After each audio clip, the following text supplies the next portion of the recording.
NASA has been working for decades, essentially, on looking at technologies to take the boom out of boom. We'd like to have sonic thump or just sonic sound. And the idea is to design the airplane so that the shock waves that are produced in supersonic flight are arranged in such a way that you don't have a boom. You have just kind of a general gradual pressure rise which produces a quiet sound. So there are a number of challenges associated with supersonic travel in general.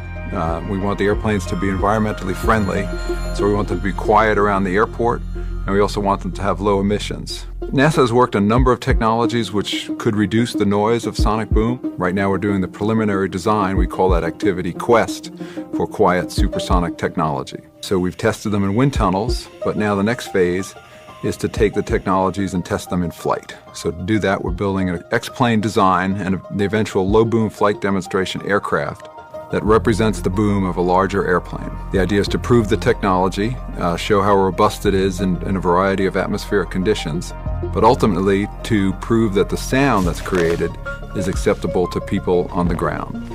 NASA is conducting supersonic research with a lot of different organizations around the country. But primarily our role is, getting the data for supersonic flight. One of the primary things we have to do initially is get the atmospheric data so we understand the effect of the atmosphere, real atmosphere on the sonic boom. But then the real data for regulatory change required is just really taking measurements on the ground and then doing surveys of the population to see what the annoyance of those much quieter sonic booms are. It should sound like a thump, so it could be that people don't even notice the sonic boom, and that's what we want to. That's really the data that we're talking about for regulatory change. So supersonics is kind of been a dream for a long time. Cut your travel time in half.